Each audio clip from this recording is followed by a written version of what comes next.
আমি বাড়ি থেকে পালিয়ে আসছি। পালিয়ে পালিয়ে আসছেন কেন? সেই কথা না হয় পরে বলি। আপনার বুকে ব্যথা কমেছে? বুকে এক মিনিট, হ্যাঁ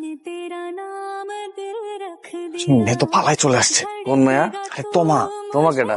আরে বুকের ব্যথা। ও বাহ, মেঘনা চেতেই বৃষ্টি। তা বিয়ে করে বাসায় নিয়ে যা। সত্যি বলতেছিস? সত্যি কমু না, যারা দেখলে তোর ব্যথা ঠিক হয়ে যায়, পুরো ওষুধ কোম্পানিটা পেয়ে গেলি। আমি তো বাসা থেকে রাগ করে বের হয়ে এসেছি। কিচ্ছু হইব না, এই মায়া নিয়ে গেলে বাসার সবাই তোর উপরে খুশি হয়, উল্টা আরো তোরে পুরস্কৃত করবো। তুমি বাসায় গিয়ে কি বলবোটা কি? যা কবি, আমি আমার বুকের ব্যথার ওষুধ নিয়ে আইছি, বিয়ে কইরা। আচ্ছা ঠিক আছে।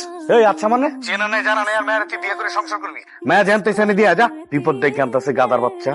ঠিক আছে।